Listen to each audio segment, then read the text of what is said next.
Hi everyone, and welcome to another Luca Art Lecture. I wanted to continue our series of American artists with one of my personal favorites, Grant Wood. Grant Wood was born in 1891. He is considered to be a regionalist, and by that it means that he painted from Iowa and never really went to New York and just painted from his home.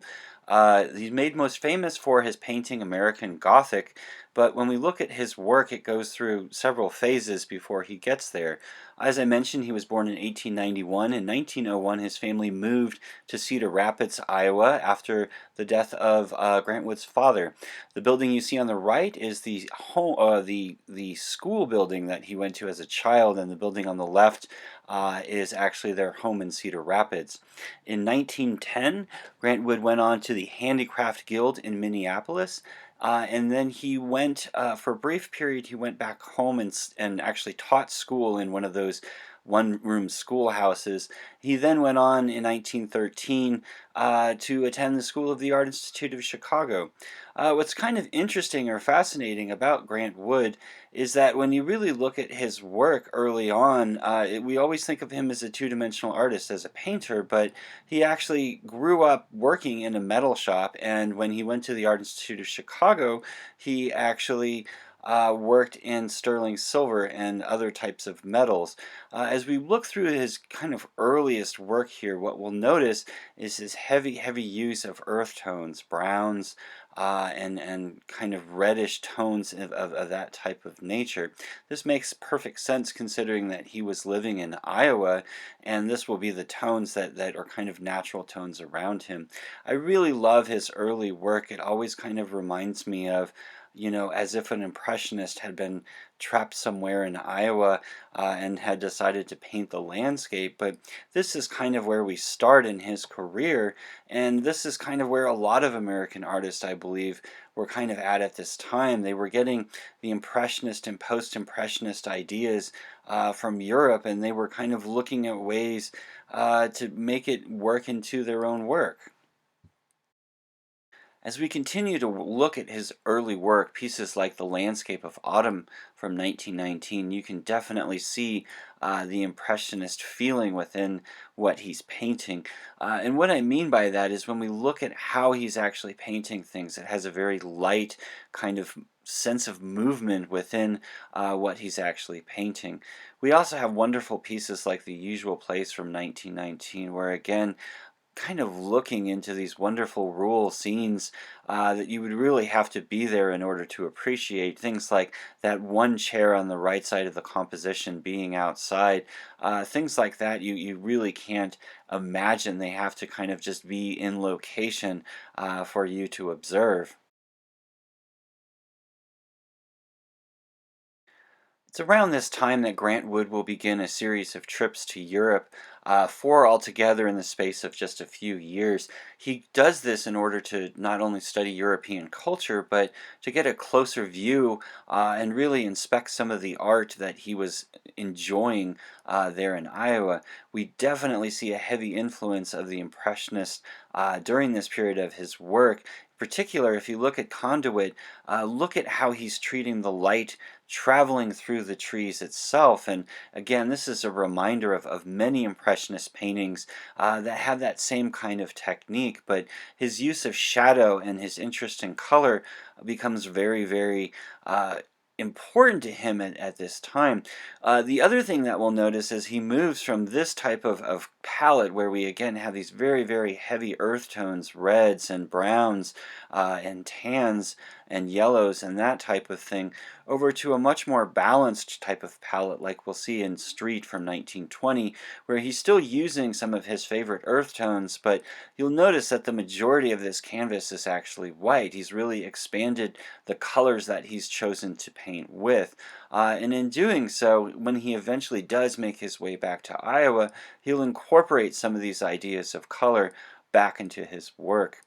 The other thing that I find interesting from this period is even though he's in Europe, he's really painting a lot of the same subject matters or very similar subject matters to what we saw him painting in Iowa.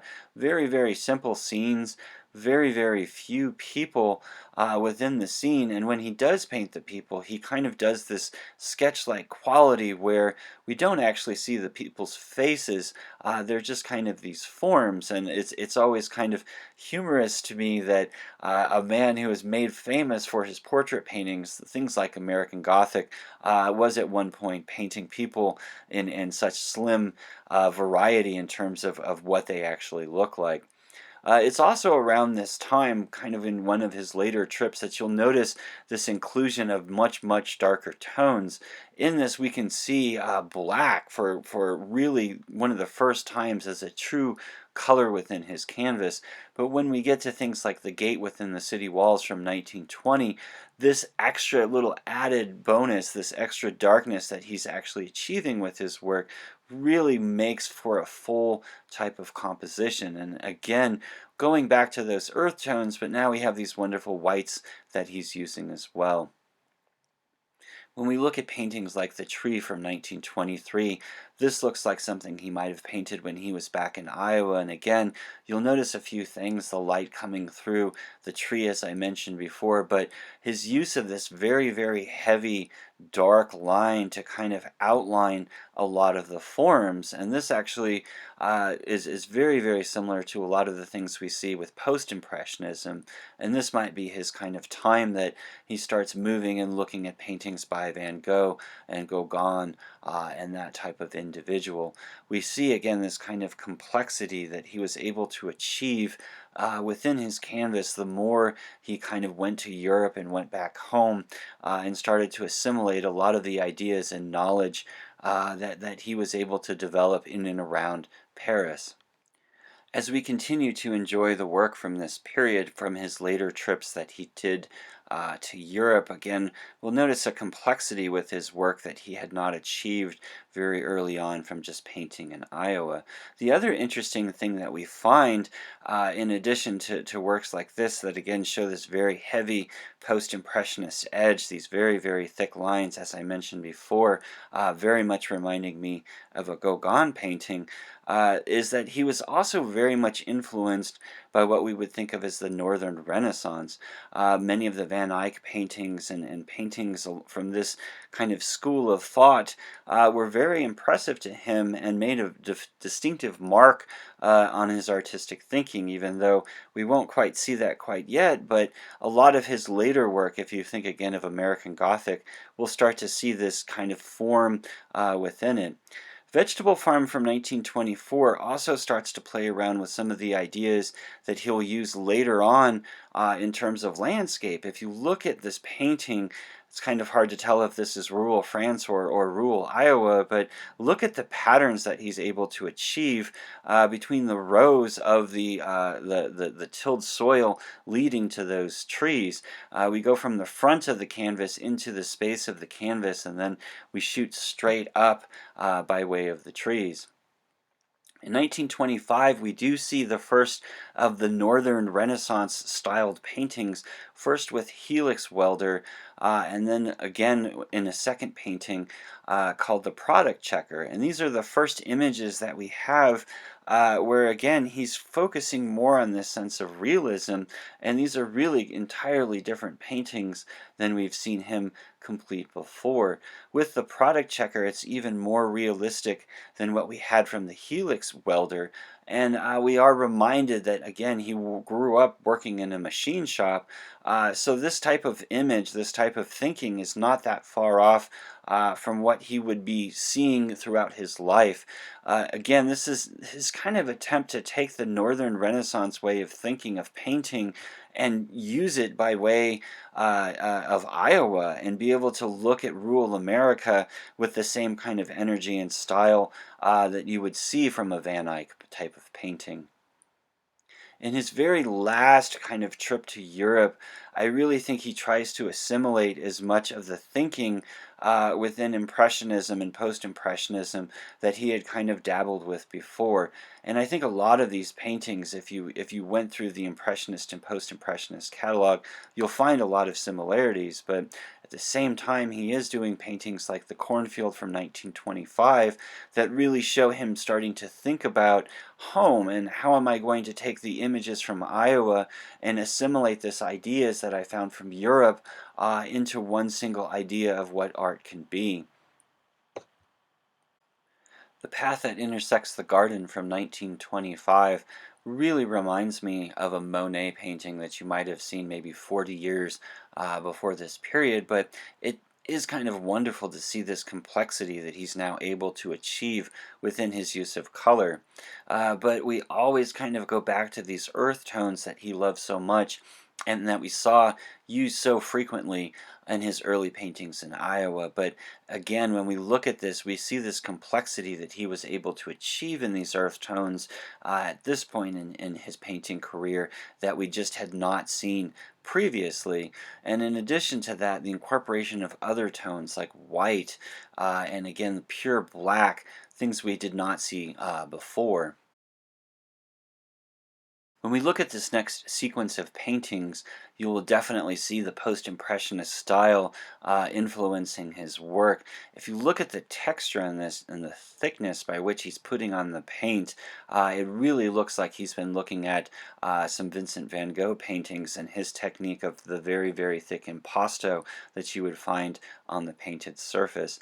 This carries over into the street scene that we have in Paris, where again, there's this very, very thick buildup of the paint, and he's really using the paint as a device as much as color in order to form this sense of texture within the work. I mentioned that he might have been influenced by Vincent van Gogh. This is a good indication. The painting called The Old Shoes is very reminiscent of a few of the shoe paintings that we have from Vincent van Gogh. Again, kind of done in that same style, very much in the tones that he enjoys, beautiful earth tones throughout. And the church doorway, it's very hard not to think of, again, Monet's paintings of cathedrals and his light use as a technique of studying the colors that actually play on the surface of the cathedral. But again, we're kind of seeing the end of his transition away from Impressionism into a different form of art. One of the major changes that occurs in his work happens when he works on a Veterans Memorial that he began in 1928 in Cedar Rapids. This was kind of an unusual commission that he received because he had no direct experience in stained glass windows. He would become completely engulfed in this project and would actually travel as far as Munich, Germany in order to ensure the production of the stained glass. You can see the central figure of the Republic again holding a leaf indicating peace, and then below the figure what you have are six individuals representing the six different war times that America had experienced up to that moment. On the left side you have the Revolutionary War, the War of 1812 and the Mexican War, and then following on the other side what we have is the Civil War, the Spanish-American War, in the First World War. And it always takes me just a moment to remember that this actually happened before the Second World War, and it kind of puts Grant Wood in his historical time place and a reminder that he was a very early American artist in his work. When we look at the building itself, though, amazingly, the building actually went through extensive flooding in 2008 and was actually closed for a few years for repair, but is actually open today and available to be visited by the public. What we do see is a radical change in his painting style following his commission for the Veterans Memorial. This starts with a woman with a plant who is actually, this is actually a painting of his mother, but it's an absolute wonderful rendition of a Midwest type of woman.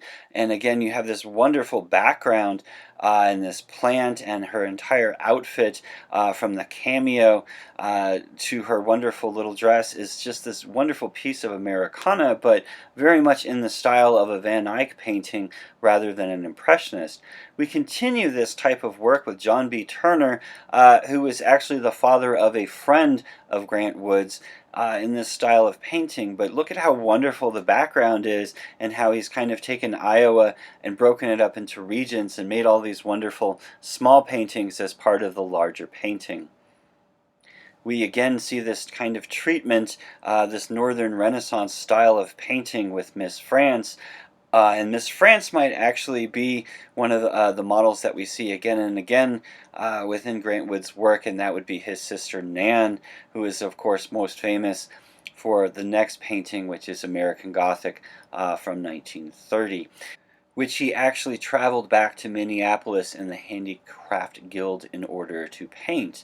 This is the most iconic image of the Midwest you can possibly imagine, and in fact, it's probably one of the most iconic paintings ever created. It is actually meant to be a farmer and his daughter, even though most people interpret it as a farmer and his wife. The title American Gothic actually comes from the building style of their home in the background, the American Gothic style of construction. This is one of these paintings that is so incredibly famous that it kind of transcends even art. And the interesting thing about it is I think that people either take it as satirical or realistic depending on which part of the country you originate from. The other interesting thing that we have about this is that he worked for a while on this painting, and we see an early sketch there, and the very famous completed painting with the two models, as I mentioned, his sister Nan, and the gentleman is, of course, his dentist. It received third prize in an exhibition contest at the Chicago Art Institute, and it remains in the Chicago Art Institute to this very day. The other thing we'll notice is a distinctive change in how he paints landscapes. And we first see this in the Stone City, Iowa painting, where again, it's this wonderful, wonderful aspect of texture that he's really engaging in. We're looking down a hillside, but these wonderful little plants are leading our eye. And then we kind of roll off into the distance and we get to see multiple forms of pattern there in both the trees and the crops extending off into the distance. The other thing you'll kind of notice is that it's almost like an entire world that he's painted within this little canvas. We see a continuation of his Northern Renaissance style of painting in Plaid Sweater from 1931. And I think this is a great painting if you know his work, because you know how much he loves all of those individual earth tones. And I think that he found a painting where between the sweater and the football and the padded pants, he was able to bring everything together. We also go then to the Appraisal from 1931, which to me is actually a painting about texture. If you actually look at this painting and count the different number of textures that you can find between the clothing and the chicken and the wooden barn and the plants on the ground, it's almost as if every single little part of the painting has a different form of texture that he's trying to visually represent. In Fall Plowing from 1931, Grant Wood utilizes the idea of pattern in order to create a wonderful scene. You'll notice the plow is all the way in the foreground, but the plowed lines lead us off into the distance to the next kind of area of grain that again leads us one step further, taking our eye off into the distance where we see the farmhouse isolated on one of these beautiful green hills. As he continues his landscapes and we look at the Midnight Ride of Paul Revere, one of the things you'll notice is this hyper bird's eye perspective that Grant Wood employs. This is a painting about Paul Revere, but you hardly even notice him on the horse there in front of the church. And what you notice instead is the entire town. As we look down upon it as if it's almost a model, again using this sense of pattern in the trees that he wonderfully creates in the background. We continue to see Grant Wood use this bird's eye perspective in paintings like Young Corn from 1931, where we're looking at a farm, but you can see the individuals actually in the cornfield, very, very tiny, very reminiscent of how he was creating people when he was painting Impressionism in Europe. We continue this with the birthplace of Herbert Hoover from 31, where we have this lone individual on a lawn, and it's never really quite ascertained if that is Herbert Hoover or the artist or just a random person. But again, this kind of perspective that we're flying over the top of the situation. This use of kind of impressionism or the impressionist technique didn't completely go away in Grant Wood's work, and we see studies like this one during his painting of these wonderful landscape paintings, again going back to the sense of impressionism and rawness within the painting itself. When we put that into perspective with Some of Corn, from the same time period, you'll notice in this one he's stylized a lot of things. The houses have become these raw geometric shapes, and a lot of the plants have as well. Again, the stylization is something we're used to seeing within his work.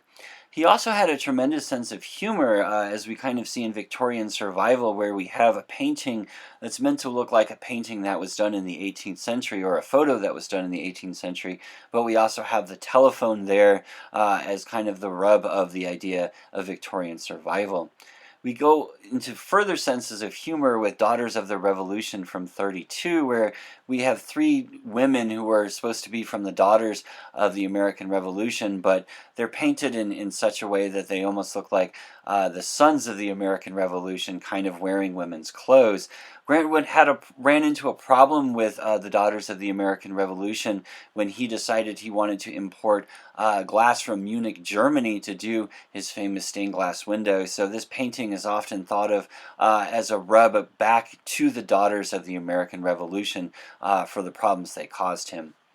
Another very famous painting we have by him is Arbor Day from 1932, again incorporating that bird's eye perspective that we've seen before, but here we have a lot more people, and we have this wonderful schoolhouse, very reminiscent of the schoolhouse that we saw that he grew up and went to, and probably the schoolhouse that he taught at for a while, it being Arbor Day there, of course, planting a tree. This painting was made even more famous by it being selected as the reverse of the Iowa Quarter that came out in 2004. You'll notice the painting, but it also has Grant Wood's name on it, and to my knowledge, this is the only U.S. quarter that has an individual artist's name on it. In 1932, Grant Wood was also a part of a group of individuals that formed the Stone City Art Colony there in Iowa in order to help artists through the Great Depression to continue to create work. He also continues his series of portraits, and Portrait of Nan, again, as I've mentioned before, Nan is his sister, and you've got this really, really peculiar kind of composition where she's sitting in this wonderfully polka-dotted shirt, and in her hand is a piece of fruit and then a young chick, and they kind of balance out to the polka dots that we again see in the composition. As we continue to enjoy his landscape paintings, we'll notice a variation or change from the early ones that we've just looked at, and that is, I think he's very much narrowed his composition of what he's going to paint.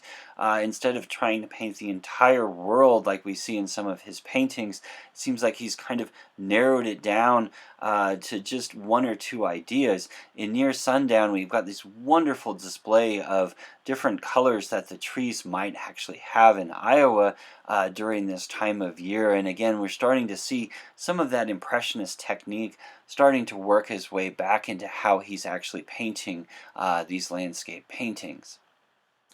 In 1934, Grant Wood also begins teaching at the University of Iowa, a position he'll hold until 1941, roughly 1 year before he dies.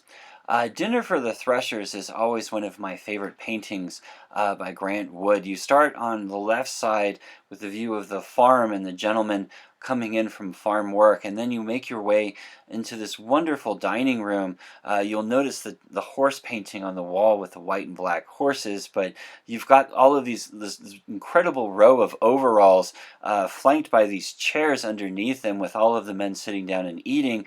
And then as you make your way over to the right side of the composition, you make your way into the kitchen in what would have been the women's abode or area of the home, with them creating the food and bringing it out to the men. And then we end by going out the front door. In a different view of farm life, we have Death on Rich Road, which of course is kind of like the prelude to an accident. You'll notice several new forms of technology, not only the automobiles, but this is one of the few Grant Wood paintings where we have telephone wires and telephone poles in the composition. In Return from Bohemia from 1935, a very kind of introspective painting with the artist painting on a canvas, and we're watching him as he does this. But then behind him, we've got this host of locals, probably the people in and around him from Iowa, kind of looking over his shoulder. And this must have been kind of a constant reminder to the artist, this presence of the local people within his own ideas of painting. In 1936, Break Ground, we've moved even farther up and above the composition. We can barely see this little farmer working the ground there on the upper right corner of the canvas. Grant Wood was married between 1935 to 1938 to a woman named Sarah Maxon. Their marriage was very short and, according to many people, did not work out very well. In 1936, Grant Wood began a series of paintings that actually remind me a lot of Norman Rockwell paintings. They're these paintings of American individuals, even though they're not particular people. The perfectionist, we've got this woman, we can only imagine kind of looking down as she's looking out a window. In the sentimental from 36 also, we've got this gentleman and again, kind of waxing poetic over the smell of a flower. And all of these are just kind of these wonderful inclusions of people that most of us probably know from our daily lives, from just living in the American culture. The supporter from 1936 is very wonderfully framed, where we've got the individual and his finger leaning to the left side, but you'll notice the American flag there in the background, occupying the right corner, balancing out the composition for the viewer. In 1937, Grant Wood begins to create prints, and most of these are going to be rural scenes from Iowa, very much like his paintings, even though I feel there's a sense of surrealism to this one as we try to find the horizon, and it seems that this farm just goes off into the distance forever.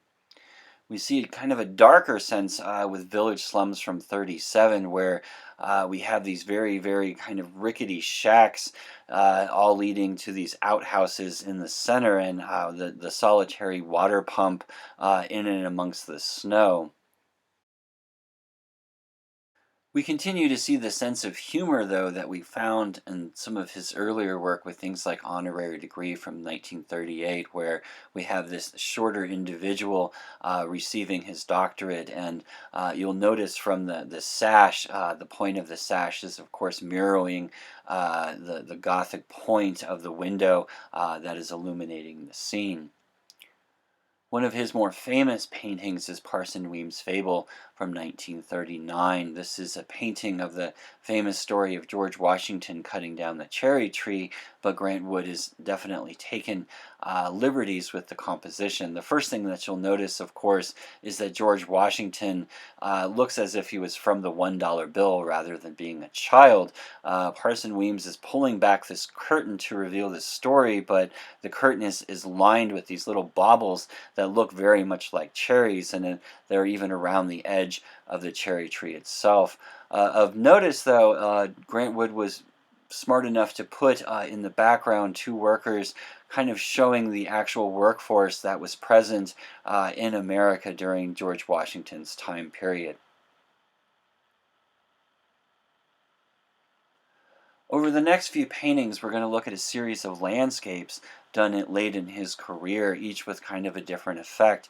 Hang from 1939, I always love that jug there in the foreground, and we'll assume that there it's just an extra jug of water and not something else, but this labyrinth that was created by the hay. And then we move over to Fertility from 1939.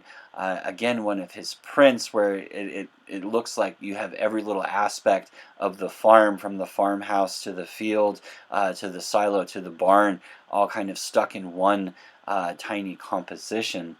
We then move again to a different print showing March and this long, incredibly zigzag of a road that leads us up to a house there at the very top of the hill, and we get this tremendous sense of wind from the one tree that is blowing over to the right side of the composition there by the tree, or by the house.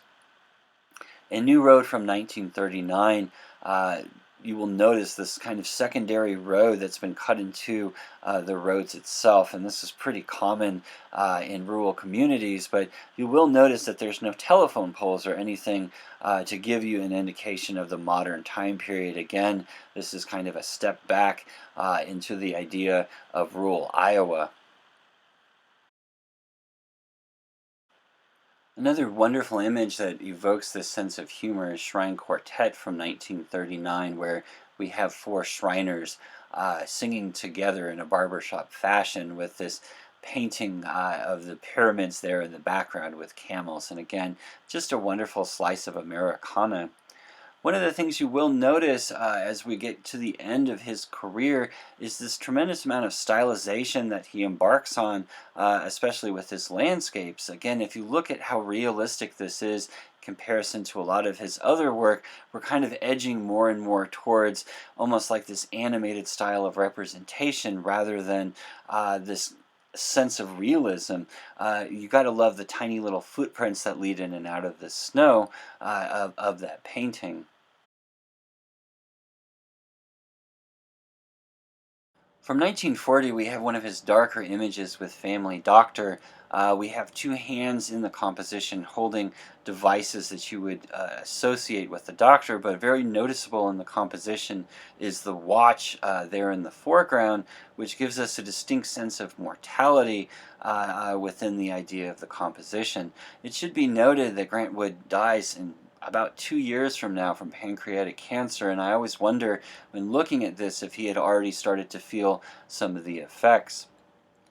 We have this continuing sense of abstraction towards the end of his life, and we see this very distinctly in these horses that he did from February 1940, where we're kind of moving back to the sense of impressionism, where he's not showing all of the features but rather the indication of what something is. Again, we don't see any of the horse's eyes, but we know for sure that these are horses within the space of the landscape.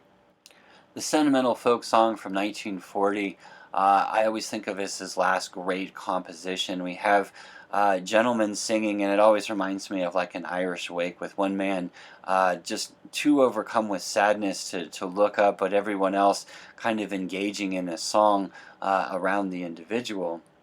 We also have Spring in the Country from 1941, where we continue with this sense of stylization that we've been seeing with a lot of his later work. We've got the family, the Iowa family, out on the plains working. You'll notice the father with the horses making his way up the hill, while the mother and the child are plowing.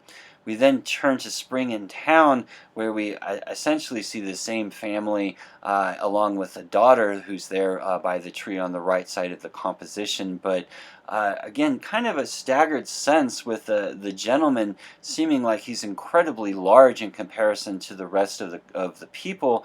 This is accented by the boy kind of being in direct parallel to him, but just farther off in the distance.